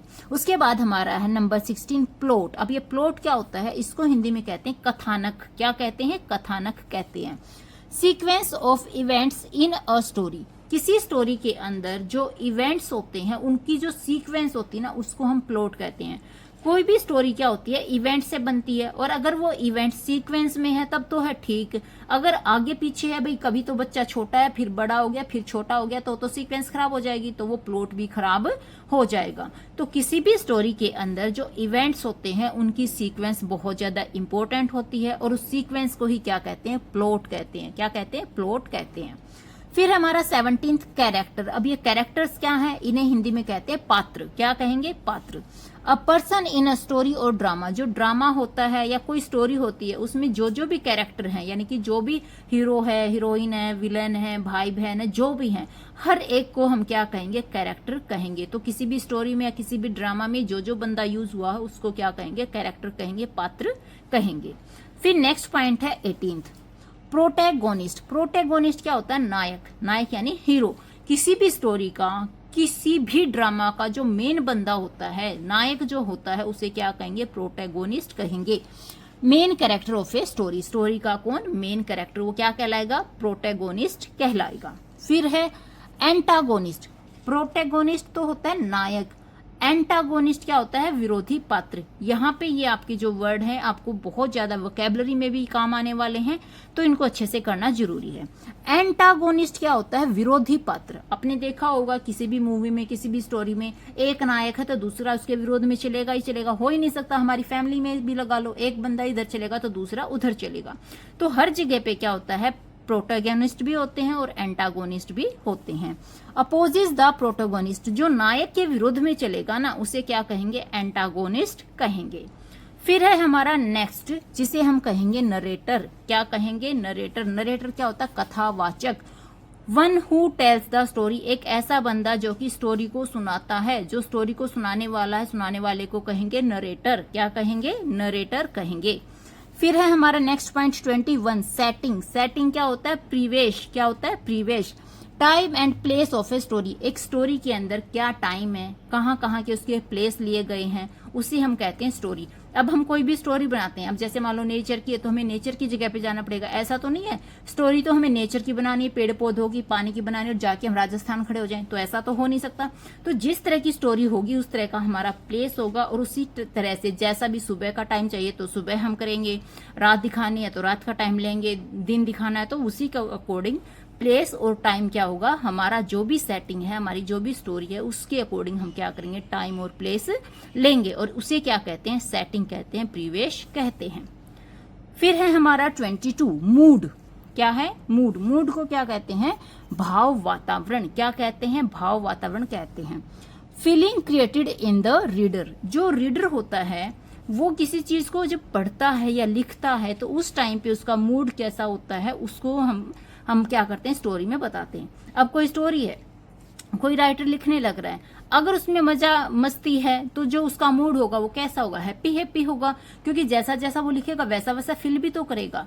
तो जो भी फीलिंग हमारी होती है या किसी भी राइटर की होती है, किसी भी रीडर की होती है, रीडर का भी ऐसा ही है। अब मैं कुछ पढ़ रही हूँ, अब मैं यहाँ पे पढ़ा रही हूँ, तो मैं यहाँ मेरा क्या मूड है? सीरियस हूँ, क्योंकि मैं कुछ पढ़ाना चाहती हूँ, आपको सिखाना चाहती हूँ, समझाना चाहती हूँ। बट इसको हटा के अगर मैं अभी स्टोरी सुनाने लग जाऊँ, कोई मूवी सुनाने लग जाऊँ, तो मेरा मूड कैसा हो जाएगा? चेंज हो जाएगा। तो जिस तरह की हम चीज पढ़ रहे हैं, लिख रहे हैं, उसी तरह से हमारा मूड भी क्या होता है? कन्वर्ट होता रहता है। उसके बाद है हमारा 23 टोन। टोन मतलब स्वर। अब आप देखो, दो बंदे होते हैं, एक तो बोलता है इतना स्लो कि सुनाई भी ना दे, एक बोलता है इतना चिल्ला के कि हम ये कहते हैं भाई रहने दे, तो उसे क्या कहते हैं? टोन कहते हैं। क्या कहते हैं? Tone. Writers attitude towards the subject. किसी सब्जेक्ट को लेके जो हमारा राइटर है उसका एटीट्यूड कैसा है, वो सॉफ्ट है या उसके साथ स्ट्रिक्ट है, इसे हम क्या कहेंगे? राइटर का टोन कहेंगे, राइटर का जो स्वर है वो कहेंगे। फिर है हमारा 24 बैलड। क्या है? बैलड इंपॉर्टेंट है। इसको हम हिंदी में कहेंगे लोक गीतात्मक। क्या कहेंगे? लोक गीतात्मक कविता। बैलड मतलब लोक गीतात्मक कविता। अ नरेटिव पोयम ऑफन संग। एक ऐसी पोयम जो नरेट करते रहते हैं साथ साथ, और उसमें क्या करते हैं? उसको संग करना मतलब उसको बोलते रहते हैं। ये ऐसी नहीं होती कि पहले उसको लिख दो, इसको साथ साथ बोलते रहते हैं, साथ साथ लिखते रहते हैं। उसे हम क्या कहते हैं? बैलड कहते हैं, लोकगीत कहते हैं। यानी कि ये एक तरह का गीत होता है जिसे क्या करता है? नरेटर जो भी नरेटर है वो क्या करता रहता है? इसको संग करता रहता है, गाता रहता है, उसे हम बैलड कहते हैं। फिर है हमारा sonnet, most important. Ballad, sonnet, elegy, ode, यहां से क्वेश्चन एक मिलेगा ही मिलेगा। ये जो हमारी वीडियो है ना, यहाँ से आप कम से कम 3 क्वेश्चन आपको मिलने वाले हैं, क्योंकि फिगर ऑफ स्पीच से तो आप ये लगा के चलो 2 क्वेश्चन तो वहीं मिल जाएगा, ग्रामर में भी मिलेगा, लिटरेचर में मिलेगा। एक यहाँ से ये जो बैलड वैलड है यहाँ से निकल जाएगा कि सोनेट क्या होती है, एलिजी क्या होती है, ओड क्या होता है। फिर ड्रामा वगैरह में से आपको मिल जाएगा। तो यहाँ से कम 3 क्वेश्चन आप लगा के चलिए। तो अब हम किसकी बात करें? सोनेट की। सोनेट क्या होता है? 14 लाइन की पोयम। पूछा जा सकता है कि भाई 14 लाइन किस में होती है? सोनेट में होती है, एलजी में होती है, ओड में होती है, बैलड में होती है, किस में होती है? क्वेश्चन किसी भी तरह से आ सकता है, हमें पता होना चाहिए ये चीज क्या होती है। ठीक है। तो जो सोनेट होती है ये एक ऐसी पोयम होती है जिसकी 14 लाइन होती है। कितनी लाइन होती है? 14 लाइन होती है। नेक्स्ट हमारा है एलिजी। 26 नंबर पे है एलिजी। एलिजी क्या होता है? शोक गीत। जब हम किसी के साथ कुछ दुर्घटना होती है तो उस टाइम पे जो राइटर होता है, जो शोक मना रहा होता है, उस शोक में वो जो पोएम एक्सप्रेस करता है ना, उसे एलिजी कहा जाता है। पोएम एक्सप्रेसिंग सोरो फॉर द डेड। किसी की डेथ के ऊपर, या ये कहाँ पे यूज की जाती है? किसी की डेथ के ऊपर यूज की जाती है। तो किसी की डेथ के ऊपर जो राइटर होता है ना, वो अपनी पोएम एक्सप्रेस करता है और उसमें वो दुख दिखाता है। किसके लिए? उसके लिए जिसकी डेथ हो गई है। तो उसे हम क्या कहेंगे? एलिजी कहेंगे। यानी कि किसी की डेथ के ऊपर जो गीत गाया जाता है उसे एलिजी कहते हैं। उसके बाद आता है ओड। ओड क्या होती है? इसको हम ओड भी बोल सकते हैं या फिर स्तुति गान भी बोल सकते हैं। क्या बोल सकते हैं? ओड या फिर स्तुति गान। इसका क्या मतलब है? Poem of praise of admiration. जब हम किसी को प्रेज करते हैं, किसी को एडमायर करते हैं, उसे हम ओड कहते हैं। क्या कहते हैं? ओड। जब किसी को प्रेज किया जाता है, किसी को एडमायर किया जाता है। 28 हमारा है लिरिक पोएम। अब पोएम तो हमने देख लिया, अभी पोएम क्या होती है जो हम पढ़ते रहते हैं, लेकिन पोएम भी तो अलग अलग तरह की होती है। तो अब बात आती है हमारी लिरिक पोएम कौन सी होती है, गीतात्मक कविता। क्या, गीतात्मक कविता। Expresses personal feeling and emotions. इसके अंदर जो हमारा राइटर होता है वो अपनी पर्सनल फीलिंग को, पर्सनल इमोशंस को क्या करता है, लिखता है, उसे हम क्या कहेंगे, लिरिक पोएम कहेंगे। मतलब इसमें पोएम तो दे देता है कि भाई जहाँ पे राइम होता है स्कीम यूज करते हैं, यहाँ पे जो राइटर है वो राइम स्कीम का यूज करते हुए अपनी क्या करता है, पोएम लिखता है। लेकिन इस पोएम के अंदर, लिरिक पोएम के अंदर वो अपनी जो पर्सनल लाइफ है ना उससे जुड़ी हुई फीलिंग्स, उससे जुड़े हुए इमोशंस को वो लिखता है, उसे हम कहेंगे लिरिक पोएम। नेक्स्ट पॉइंट हमारा है epic. Point number 29, epic. Epic क्या होता है, इसको हिंदी में कहते हैं महाकाव्य। क्या कहते हैं, महाकाव्य। A long narrative poem about heroic deeds. जो हीरो होता है उसको लेके, उसकी पावर्स को लेके जो हमारे नरेटर हैं वो क्या करते हैं, बहुत लंबी पोएम लिख देते हैं। उस बहुत लंबी, बहुत बड़ी पोएम को जिसमें हीरोइक डीड्स दिखाई हुई हैं, हीरो की पावर, हीरो के कामों को दिखाया गया है, उसको क्या कहा जाता है, एपिक कहा जाता है, महाकाव्य कहा जाता है। जैसे हमारी रामायणा, जैसे हमारी महाभारत, इसमें जैसे भगवान राम है, महाभारत में कौन है, अर्जुन, सारे के सारे पांडव हैं, हमारे कृष्ण भगवान है, उनके बारे में, उन जो हमारे लॉर्ड कृष्णा हैं उनकी क्या क्या पावर थी, उन्होंने कैसे कैसे, जो हमारे कौरव थे, पांडव थे, कैसे उनका युद्ध हुआ, ये सारी चीजें उसमें दिखाई जाती हैं। तो जब हमारे जो नरेटर हैं वो कोई पोएम लिखते हैं और वो बहुत बड़ी पोएम लिखते हैं और उसके अंदर जो हीरोइक डीड्स दिखाई जाती हैं उसे हम क्या कहेंगे, एपिक कहेंगे, महाकाव्य कहेंगे। फिर उसके बाद हमारा आता है point number 30, free verse. Important है ये वर्स वगैरह, बहुत इंपॉर्टेंट है, ब्लैक वर्स, फ्री वर्स, इनका पता होना चाहिए। तो हमारा है फ्री वर्स। फ्री वर्स क्या होता है, मुक्त छंद। क्या होता है, मुक्त छंद। Has no fixed rhyme, scheme और मीटर। इसके अंदर ना कोई फिक्स राइम होती है, ना इसके अंदर कोई फिक्स स्कीम होती है कि भाई ये ए बी है या ए बी बी है। इसके अंदर ना कोई फिक्स राइम होती है, ना कोई स्कीम होती है, और ना इसमें कोई मीटर होता है। उसे क्या कहते हैं, फ्री वर्स कहते हैं। मतलब जैसा चाहा वैसा इसमें लिख दिया जाता है, कोई राइम का यूज नहीं करना, कोई स्कीम का यूज नहीं करना और कोई मीटर का यूज नहीं करना। फिर हमारा नेक्स्ट पॉइंट आता है हाइकू। क्या है, हाइकू। हाइकू क्या होती है, a Japanese poem of 3 line. ये एक जैपनीज पोएम होती है, जापान की एक पोएम होती है जो कि सिर्फ और सिर्फ 3 लाइन की होती है। क्वेश्चन आ सकता है हाइकू में कितनी लाइनें होती हैं या ये कहाँ से रिलेटेड है, तो ये जापान से रिलेटेड है। तो जो हाइकू पोएम होती है वो उसमें क्या होती है, सिर्फ और सिर्फ 3 लाइनें इस पोएम में होती हैं और ये जापान से रिलेटेड होती है। और इस पोएम में ये जो 3 लाइन है ना, 1 लाइन, 2 लाइन, 3 लाइन, इस पहली लाइन के अंदर 5 से 7 सिलेबल होते हैं, दूसरी लाइन में 7 होते हैं, पहली वाले में 5 होते हैं, दूसरी में 7 सिलेबल होते हैं और तीसरी में फिर से क्या होते हैं, 5 सिलेबल होते हैं। इसे हम कहते हैं हाइकू। क्या कहते हैं, हाइकू कहते हैं। उसके बाद है पॉइंट नंबर 32, सिलेबल। अब हमने इससे पहले हाइकू में बात की थी कि भाई किसी एक लाइन में क्या है, 5 सिलेबल है, 7 सिलेबल है, फिर तीसरी लाइन में 5 सिलेबल है। तो ये सिलेबल क्या होते हैं, तो सिलेबल को क्या करते हैं, डिस्कस करते हैं। सिलेबल को हिंदी में कहते हैं अक्षर या फिर बोलते हैं शब्दांश। क्या बोलते हैं, अक्षर बोल सकते हैं, शब्दांश बोल सकते हैं, किसको, सिलेबल्स को। Unit of sound in a word. एक वर्ड के अंदर जो कोई छोटी सी यूनिट है उसकी जो साउंड होती है ना उसको हम सिलेबल कहते हैं। क्या कहते हैं, वर्ड के अंदर जो यूनिट की जो साउंड होती है उसको बोला जाता है सिलेबल। जैसे कि एग्जांपल देखो, मैंने बोला कैट, कैट में मैंने बोला एट, कैट, तो इसमें कितनी बार बोला गया, छोटा सा बोला कैट, एक बार में खत्म हो गया, तो यहाँ पे कितने सिलेबल, 1 सिलेबल। मैंने दूसरा बोला वोटर, वो ट, तो पहले मैंने किस पे फोकस किया है, वो पे, फिर मैंने क्या बोला, ट, वो ट, तो यहाँ पे ये 1 सिलेबल और ये टर क्या है, हमारा दूसरा सिलेबल। तो किसी वर्ड को जब हम प्रोनाउंस करते हैं, जब हम बोलते हैं, तो उसमें कितनी बार हम क्या करते हैं, बोलने में टाइम लगता है, कहाँ कहाँ हम रुकते हैं, उसके अकॉर्डिंग हमारे क्या होते हैं, सिलेबल बनते जाते हैं। अब कैट में मैं नहीं रुकी, मैंने एकदम से बोल दिया कैट, तो 1 हो गया। वो ट, वो ट, तो यहाँ पे मैंने 2 सिलेबल का यूज किया। मैंने बोला ब्यूटीफुल, ब्यूटीफुल, तो यहाँ पे कितनी बार रुकी मैंने 3 बार यूज किया, तो यहाँ पे कितने सिलेबल हो गए, 3 हो गए। मैंने बोला यहाँ पे जैसे यूनिवर्सिटी, यूनिवर्सिटी, यूनिवर्सिटी, तो इसमें एक तो हो गया यू, एक हो गया नी, यू नी, फिर वर, फिर सी, फिर टी, तो यहाँ पे कितने सिलेबल हो गए, 5 सिलेबल हो गए। तो जो हाइको पोएम होती है जो कि जापान की होती है, इसमें 3 लाइनें होती हैं। पहली लाइन के अंदर कितने सिलेबल होंगे, 5 होंगे। कैसे होंगे, जैसे ये यहाँ पे यूनिवर्सिटी वर्ड है ना, इसके अंदर 5 सिलेबल है, ऐसे होते हैं। फिर जो दूसरी लाइन होगी उसमें कितने सिलेबल होंगे, 7 होंगे, यानी कि इसमें 5 है, फिर क्या होगा 7 सिलेबल का एक वर्ड मिल जाएगा वहां पे। फिर तीसरी लाइन में दोबारा से क्या होंगे, 5 सिलेबल होंगे, कहाँ पे, हाइकू पोएम के अंदर।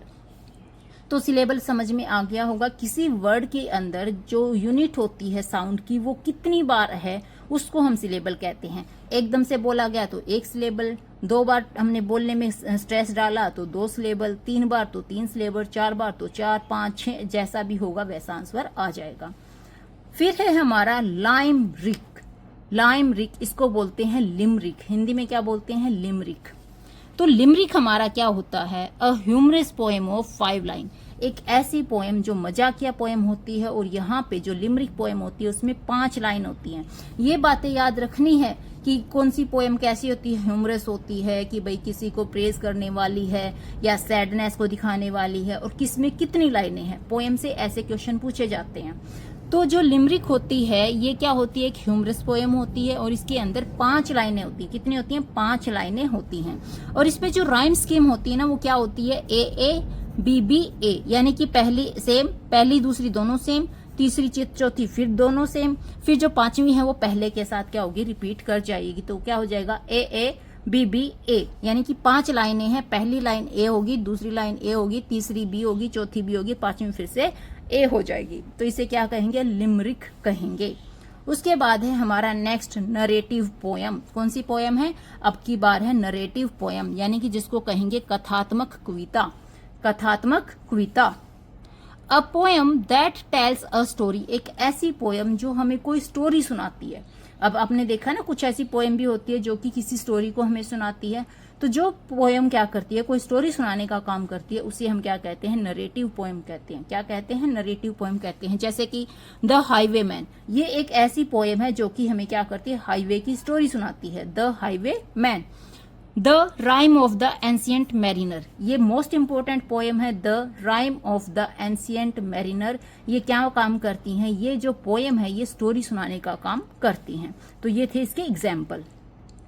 फिर है हमारा नेक्स्ट जिसको हम बोलते हैं डिडैक्टिक पोयम। क्या बोलते हैं, डिडैक्टिक पोयम, यानी कि उपदेशात्मक पोयम, कविता। उपदेशात्मक यानी कि जिसमें उपदेश दिया जाता है। तो क्या होगा हमारा डिडैक्टिक पोयम, क्या होगी, जिसके अंदर हम क्या करेंगे, हमें कोई लेसन समझाया जाएगा, उसे कहेंगे डिडैक्टिक पोयम।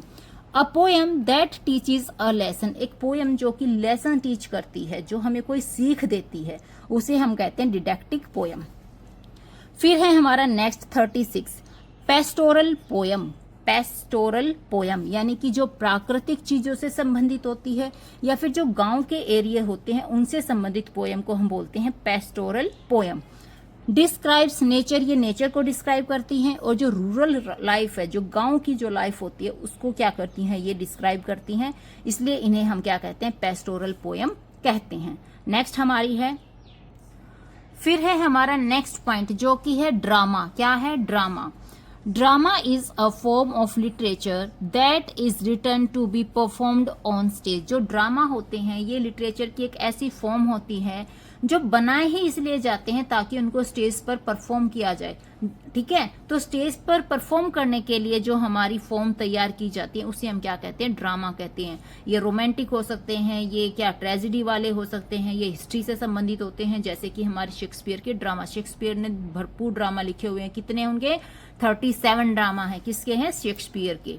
फिर है हमारा next point, point number 38 tragedy drama. अब ये आ गया हमारा ट्रेजेडी ड्रामा। ट्रेजेडी ड्रामा क्या है, अ प्ले विद सैड एंडिंग, एक ऐसा प्ले जिसकी जो एंडिंग होती है ना वो बहुत सैड होती है। इसमें हमारा जो हीरो होता है या जो हीरोइन होती है उसकी जो लाइफ होती है वो बड़ी ही क्या होती है, बड़ी ही डिफिकल्ट होती है, और एंड में वो क्या होते हैं, मारे तक चले जाते हैं। तो जहां पे सारी जिंदगी क्या होता है, सफरिंग दिखाई जाती है, उसे हम कहते हैं ट्रेजेडी ड्रामा। जैसे कि हेमलेट, ये किसने लिखा, शेक्सपियर ने लिखा। जैसे कि किंग लियर, इसमें क्या होता है, इसमें ट्रेजेडी ही ट्रेजेडी दिखाई जाती है। और जो हेमलेट है, ये याद रखना, जो ये हेमलेट है ना, ये सबसे ज्यादा ट्रेजेडी शेक्सपियर की इसी प्ले के अंदर दिखाई गई है। तो ये मोस्ट ट्रेजेडी वाला क्या है, प्ले है। तो क्वेश्चन आ सकता है सबसे ज्यादा ट्रेजेडी कहाँ है, तो हैमलेट प्ले में है। फिर है नेक्स्ट पॉइंट हमारा पॉइंट नंबर 39, कॉमेडी ड्रामा। क्या है कॉमेडी ड्रामा? जिस ड्रामा के अंदर कॉमेडी दिखाई जाए, ह्यूमरस दिखाया जाए, तो अ ह्यूमरस प्ले, एक ऐसा प्ले जहां पे मजाक मस्तियां चलती रहे, उसे कहते हैं कॉमेडी ड्रामा। फिर है डायलॉग। अब डायलॉग तो आपको अच्छे से पता होगा, हिंदी में इसे कहते हैं संवाद। क्या कहते हैं? संवाद।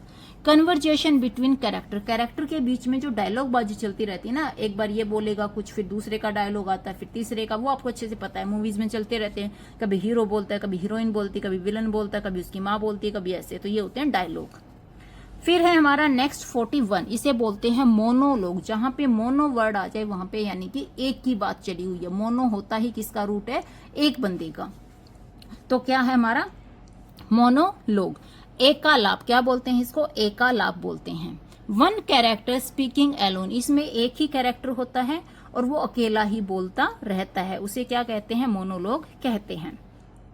फिर है हमारा नेक्स्ट सोलिलोकी। क्या है भाई? सोलिलोकी। इसे क्या कहते हैं? स्वगत कथन। हिंदी में क्या कहेंगे सोलिलोकी को? स्वगत कथन। इसमें क्या होता है? Inner thought spoken allowed. इसमें किसी व्यक्ति के अंदर जो इनर थॉट होते हैं ना, वो भी क्या होते हैं? बाहर आ जाते हैं। आपने देखा होगा, देखा क्या, हम लोगों के बीच में क्या होते हैं? इनर थॉट होते हैं, बहुत सारी बातें होती हैं जो हम दूसरों के सामने नहीं बताते, बट एक समय ऐसा आता है कि जो हमारे इनर थॉट होते हैं ना, वो किसी भी रीजन से आए लेकिन किसी दूसरे के सामने आ ही जाते हैं। तो जो इनर थॉट जब किसी दूसरे के सामने आते हैं, उसे क्या कहते हैं? सोलिलोकी कहते हैं, यानी स्वगत कथन, खुद के कथनों का बाहर आना। उसके बाद है हमारा 43, जिसको बोलते हैं एक्ट। क्या होता है एक्ट? एक्ट को हिंदी में कहेंगे अंक। क्या कहेंगे? अंक।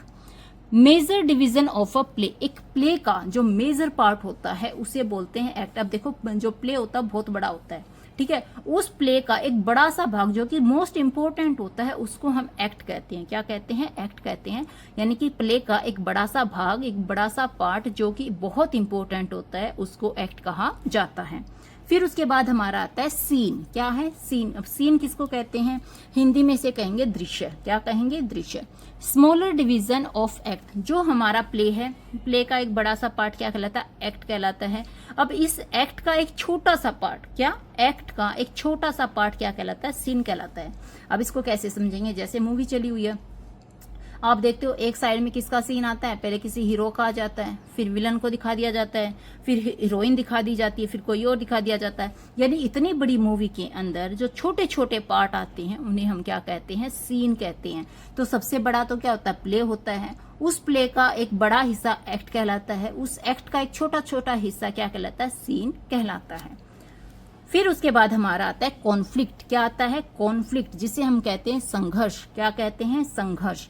प्रॉब्लम इज स्टोरी, इसमें क्या होता है? जो स्टोरी के अंदर जो प्रॉब्लम चलती रहती है ना, उन्हें कॉन्फ्लिक्ट कहते हैं, जो संघर्ष होता रहता है। आपने देखा होगा कभी हीरो इतना उसके पास 1 रुपए भी नहीं होते, मतलब इतना गरीब होता है, फिर वो बहुत मेहनत करता है और इतना रिच हो जाता है, ठीक है। कभी कभी ये देखा होगा कि बहुत रिच होता है लेकिन ऐसा समय आता है कि वो बहुत गरीब हो जाता है, फिर कॉन्फ्लिक्ट चलने लगते हैं। तो जहां पर स्टोरी के अंदर प्रॉब्लम दिखाई जाती है उसे ही कॉन्फ्लिक्ट बोला जाता है। फिर है हमारा next 46, blank verse, most important. Blank verse, इसको क्या बोलते हैं? अमुक्त छंद। अमुक्त छंद। अनराइम्ड आयम्बिक पेंटामीटर, ये क्या होते हैं? इनमें जो राइम होती है ना वो नहीं होती, ये बिना राइम के होते हैं। अनराइम्ड आयम्बिक पेंटामीटर, तो ये बिना राइम के आयम्बिक पेंटामीटर होते हैं। अब ये आयम्बिक पेंटामीटर क्या होते हैं, ये हमारा नेक्स्ट पॉइंट है, इसको यहीं देख लेते हैं। आयम्बिक पेंटामीटर को बोलते हैं पंचपदी। आयम्बिक पंचपदी, 10 सिलेबल पर लाइन। आयम्बिक पेंटामीटर का मतलब होता है एक लाइन के अंदर कितने सिलेबल होंगे, सारे काउंट करके 10 सिलेबल होंगे। अगर एक लाइन के अंदर 10 सिलेबल हैं तो वो आयम्बिक पेंटामीटर है। अगर 10 से नीचे 9 आ जाएंगे तो वो आयम्बिक पेंटामीटर नहीं होगा। तो ब्लैंक वर्स क्या होता है? इसमें राइम नहीं होती, ये अनराइम्ड होते हैं। दूसरा, इसमें आयम्बिक पेंटामीटर होते हैं, यानी एक लाइन के अंदर 10 सिलेबल होते हैं, उसे हम क्या कहेंगे? आयम्बिक पेंटामीटर कहेंगे। अब 10 सिलेबल तो मैंने आपको बता दिए ना कि एक वर्ड में जितने जितने हम रुकते चलते हैं उसे हम सिलेबल कहते चलते हैं, ठीक है। फिर हमारा नेक्स्ट पॉइंट आता है जिसे बोलते हैं मीटर। क्वेश्चन आता है ना कि मीटर क्या होता है, ये बहुत इंपॉर्टेंट पॉइंट है जो मैंने उठाए हैं। तो मीटर क्या होता है? इसको कहते हैं छंद या फिर कहते हैं ताल। मीटर, छंद, ताल। रिदम ऑफ पोएट्री, जो पोएट्री के अंदर रिदम होती है ना, जिसको सुन के नाचने का मन करता है, उसे ही मीटर कहते हैं। तो पोएट्री में जो रिदम होती है उसे मीटर कहते हैं। फिर है 49। 49 क्या है? फुट। क्या है? फुट। फुट को बोलते हैं पद। क्या बोलते हैं? पद। बेसिक यूनिट ऑफ मीटर, जो हमारा मीटर है यानी जो रिदम है उसकी एक बेसिक यूनिट होती है जिसको हम क्या बोलते हैं? फुट बोलते हैं। फिर है हमारा स्ट्रेस।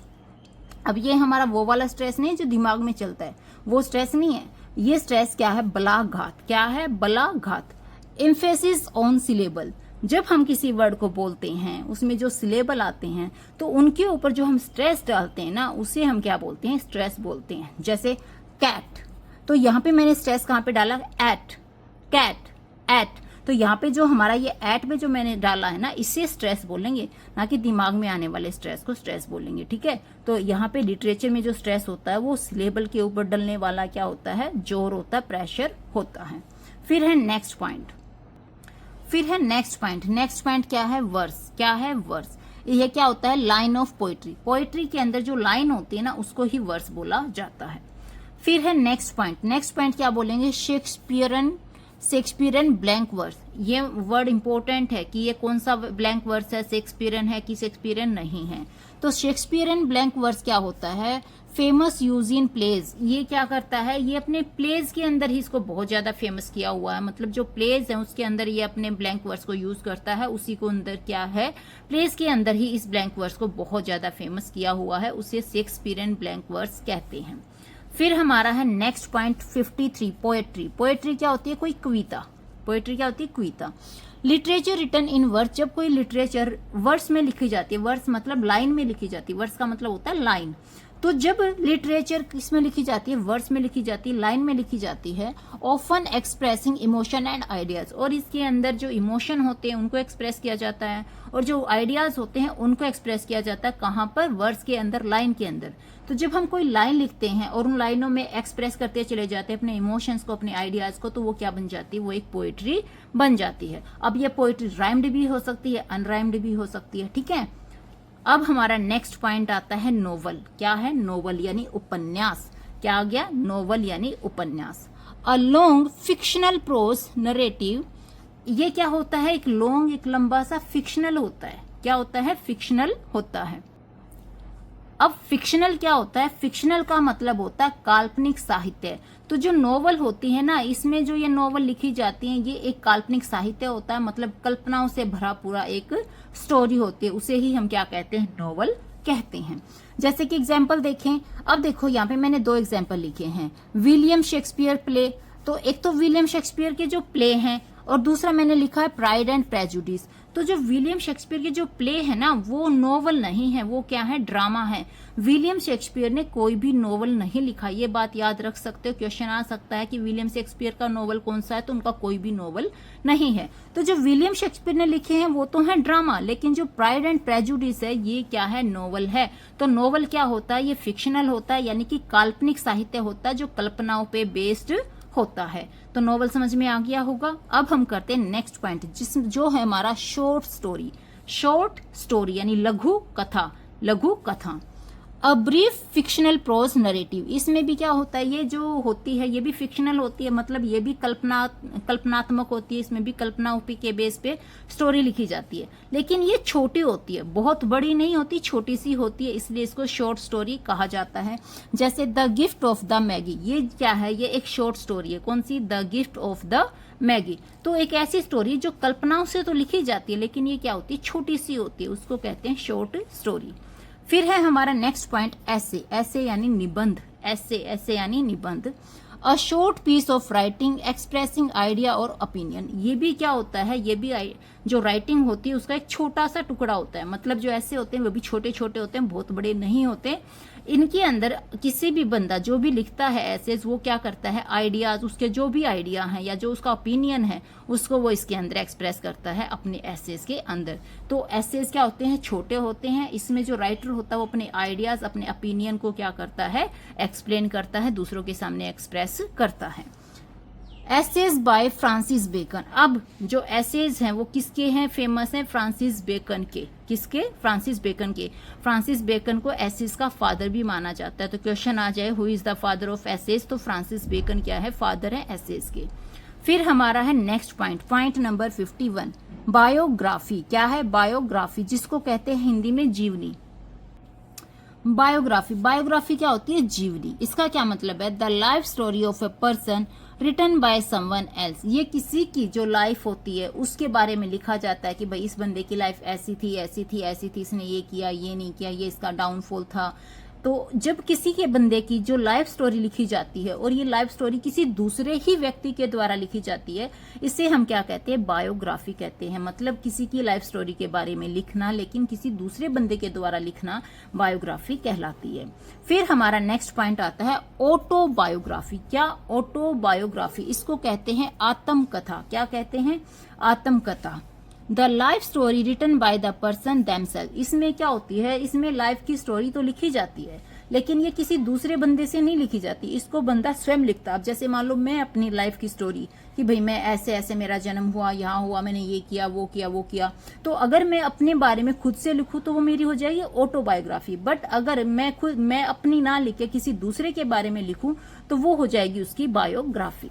फिर हमारा नेक्स्ट पॉइंट है एपिक। एपिक होता है महाकाव्य, a long narrative poem about heroic deed. एक ऐसी लंबी सी पोयम, बहुत लंबी पोयम जो कि हीरोइक डीड्स के बारे में बताती है, उसे हम कहते हैं एपिक। जैसे कि पैराडाइज लोस्ट। क्या है, पैराडाइज लोस्ट, ये क्या है, एक एपिक है, महाकाव्य है। फिर हमारा नेक्स्ट पॉइंट है फिक्शन। क्या है, फिक्शन यानी कि काल्पनिक साहित्य, जो कल्पनाओं पर आधारित है उसको हम क्या कहते हैं, फिक्शन कहते हैं, काल्पनिक साहित्य कहते हैं। बेस्ड ऑन इमेजिनेशन, किस पे बेस्ड होता है, ये इमेजिनेशन पर बेस्ड होता है। फिर हमारा नेक्स्ट पॉइंट है 55, नॉन फिक्शन। नॉन फिक्शन मतलब तथ्यात्मक साहित्य। क्या, तथ्यात्मक साहित्य बेस्ड ऑन रियल फैक्ट, ये कल्पनाओं पर आधारित नहीं होता। जो नॉन फिक्शन होता है कल्पनाओं पर आधारित नहीं होता, जो ये रियल लाइफ में जो फैक्ट होते हैं उन फैक्ट पे ये आधारित होता है। मतलब जो रियल लाइफ में जो वास्तविक फैक्ट होते हैं उन फैक्ट के ऊपर क्या होते हैं, नॉन फिक्शन लिखे जाते हैं। नेक्स्ट पॉइंट हमारा है, अब है हमारा नेक्स्ट पॉइंट, ये है एनाफोरा। ये भी हमारा जो अलंकार का पार्ट है, ये इंपॉर्टेंट है, लेकिन ये पीजीटी लेवल के लिए इंपॉर्टेंट है। तो ये भी हमारे क्या है, फिगर ऑफ स्पीच है। कौन सा, एनाफोरा। एनाफोरा, हिंदी में भी इसको एनाफोरा ही कहते हैं।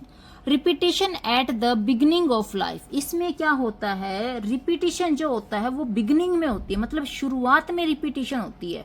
यहाँ पे एंड में जाके कुछ नहीं होता, यहाँ पे क्या होती है, शुरुआत में, बिगिनिंग में क्या होती है, रिपीटिशन होती है।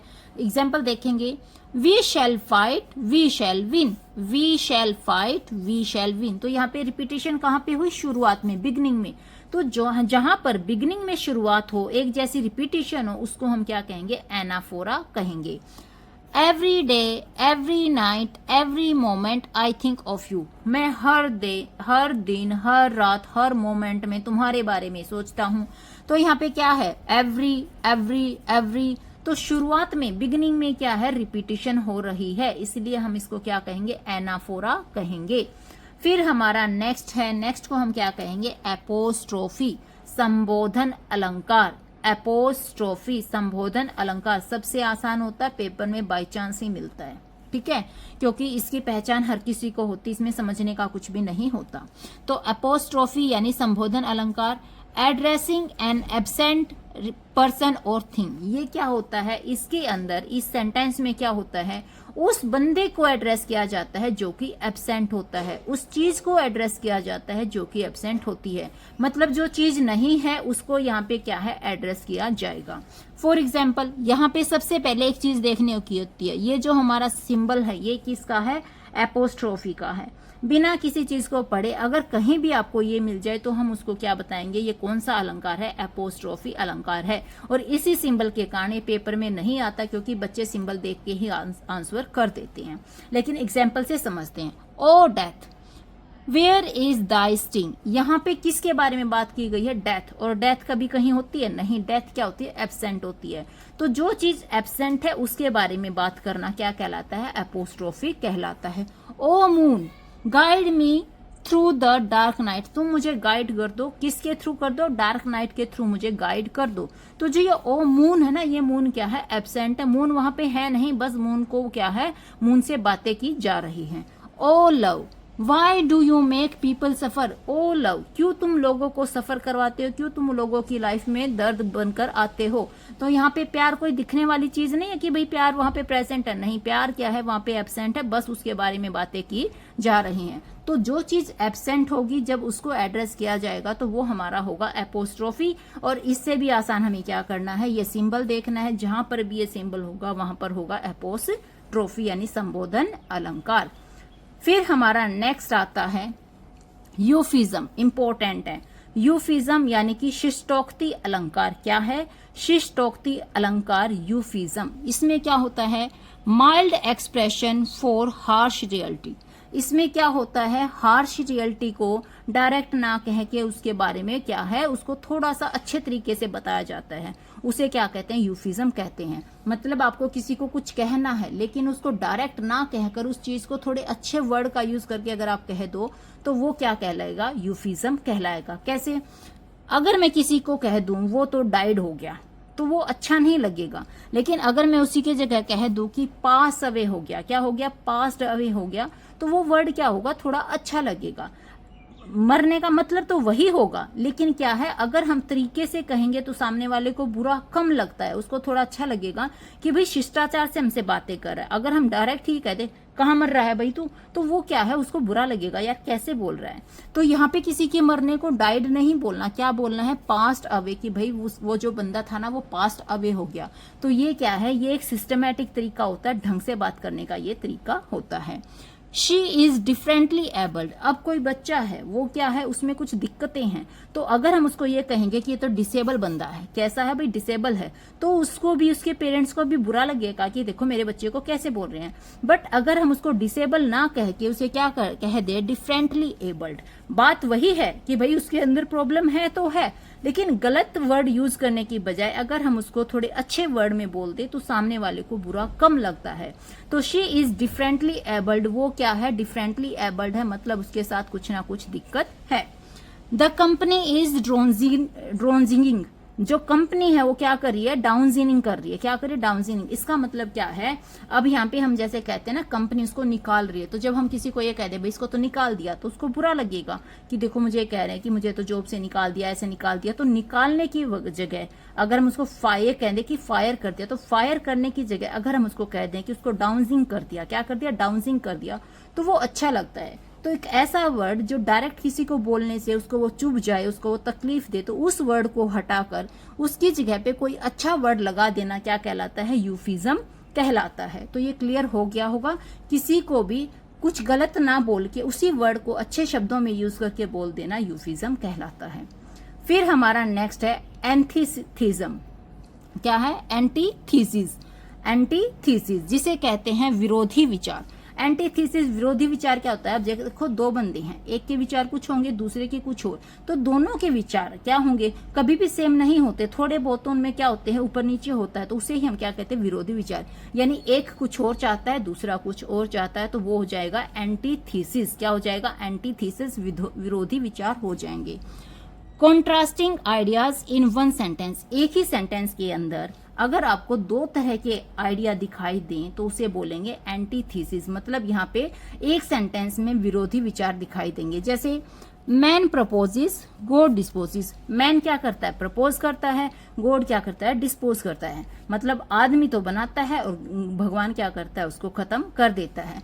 तो एक तरफ तो बनाने का काम किया था, दूसरी तरफ खत्म करने का काम हुआ। तो यहाँ पे क्या है, एक सेंटेंस है लेकिन दो तरह की विरोधी बातें यहाँ पे चल रही हैं। तो जहां पे विरोधी बातें हो वहां पे क्या होगा, एंटीथीसिस होगा। नेक्स्ट जैसे एग्जाम्पल है, नेक्स्ट एग्जाम्पल हमारा है स्पीच इज सिल्वर। स्पीच मतलब बोलना तो क्या है, सिल्वर है, but silence is golden. But जो साइलेंस है, चुप्पी है, वो गोल्डन है। अब देखो स्पीच को तो, बोलने को तो सिल्वर बताया है, लेकिन साइलेंस रहना, चुप रहने को गोल्डन बताया है। यानी एक ही सेंटेंस के अंदर दो अलग अलग बातें की हैं, तो ये क्या हो जाएगा, एंटीथीसिस हो जाएगा। फिर है third example, to err is human, to forgive divine. गलतियां करना आदमियों का काम है और फॉरगिव करना भगवान का काम है। यानी आदमी तो गलतियां ही करते रहते हैं और भगवान उनको माफ करता रहता है। तो एक तरफ गलतियां दिखाई है तो दूसरी तरफ माफ करना दिखाया गया है, तो दोनों अपोजिट हैं, तो इसको हम क्या कहेंगे, एंटीथेसिस कहेंगे। अब हमारा है नेक्स्ट पॉइंट। अब नेक्स्ट पॉइंट हमारा आता है पॉइंट नंबर 60, क्लाइमैक्स। क्या है क्लाइमैक्स? क्लाइमैक्स को हिंदी में कहते हैं उत्कर्ष। क्या कहते हैं? उत्कर्ष। कहते हैं ना भाई स्टोरी का क्लाइमैक्स आने वाला है, ठीक है। क्या है क्लाइमैक्स? तो आपको क्लाइमैक्स पता है, फिर भी बताती हूँ। Arrangement in increasing importance. इसमें क्या होता है, जो भी चीजें होती हैं वो इंक्रीज करती हैं अकॉर्डिंग टू अरेंजमेंट, छोटे से बड़ा बड़ा बड़ा बड़ा बड़ा, यानी कि यहाँ पे अरेंजमेंट होती है इंक्रीजिंग ऑर्डर में, ठीक है। और इंक्रीजिंग ऑर्डर में जो अरेंजमेंट होती है उसी की इंपॉर्टेंस होती है, उसको ही हम क्या कहते हैं, क्लाइमैक्स कहते हैं। एग्जाम्पल, ही केम, वह आया, देखा एंड वन, और जीत गया। आया, देखा और जीता, पहले आने का काम किया, फिर देखने का काम किया, फिर जीतने का काम किया। तो ये क्या है, अरेंजमेंट है और इंक्रीजिंग ऑर्डर में है कि पहले एक काम किया, फिर उससे दूसरा काम जुड़ा और उससे तीसरा काम जुड़ गया। दूसरा एग्जाम्पल है, आई विस्पर, मैंने विस्पर की, आई स्पीक, फिर मैं बोला, फिर आई शाउट, फिर मैं चिल्लाया। पहले हल्का सा विस्परिंग की, फिर थोड़ा सा स्पीक किया और फिर एकदम से चिल्लाया। तो ये क्या है, अरेंजमेंट है इंक्रीजिंग ऑर्डर के अंदर।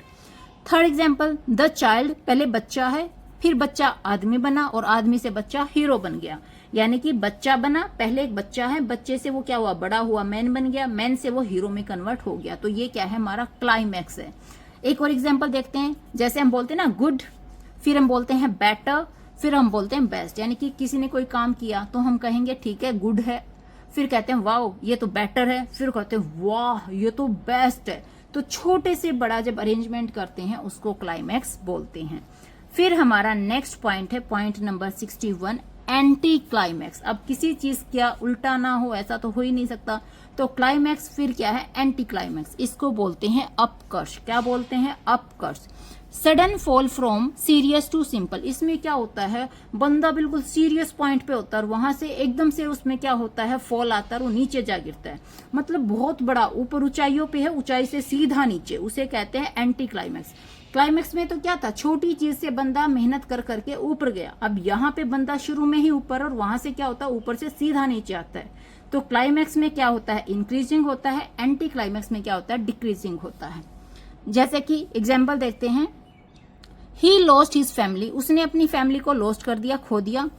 फिर उसने अपने फॉर्च्यून को भी, अब फैमिली के साथ फॉर्च्यून तो जुड़ा होता है, लक तो जुड़ा होता है, तो पहले तो फैमिली को खोया, फिर फॉर्च्यून को खोया एंड पेन, और अब पेन को खो दिया। भाई फैमिली कितनी इंपॉर्टेंट थी, फॉर्च्यून कितना इंपॉर्टेंट था, पेन की क्या वैल्यू, कुछ भी नहीं है।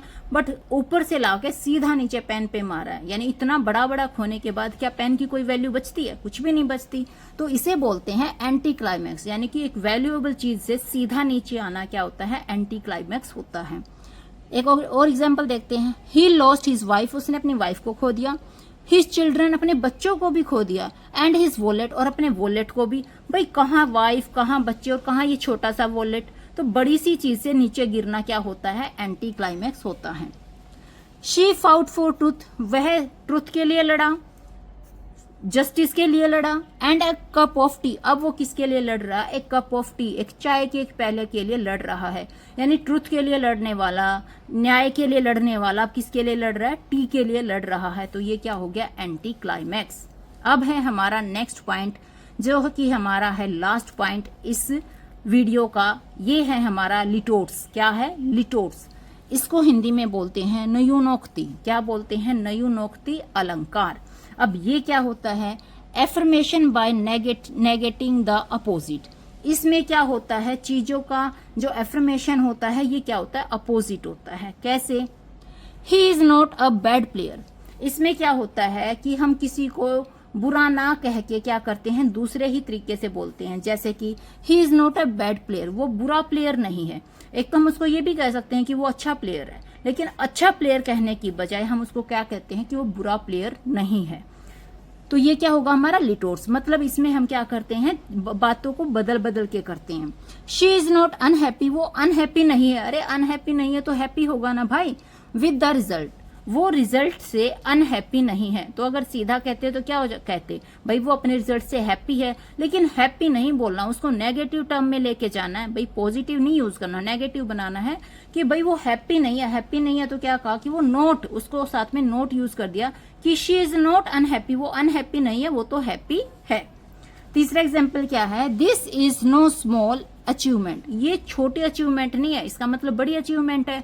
तो बड़ा कहने की बजाय उसका नो के साथ यूज करके बता दो कि this is know small achievement, ये कोई छोटी सी अचीवमेंट नहीं है, बल्कि ये तो बहुत बड़ी अचीवमेंट है। Next example, it was not an easy task, ये इजी टास्क नहीं था। मतलब इजी नहीं था तो क्या होगा भाई, हार्ड होगा, मुश्किल होगा। तो ये कैसा टास्क था, मुश्किल था। तो इसी के साथ हमारी जो लिटरेरी टर्म है वो यहाँ पे खत्म होती हैं। अगर आपको मेरी वीडियो अच्छी लगे तो लाइक कीजिएगा, शेयर कीजिएगा, सब्सक्राइब कीजिएगा। Thank you.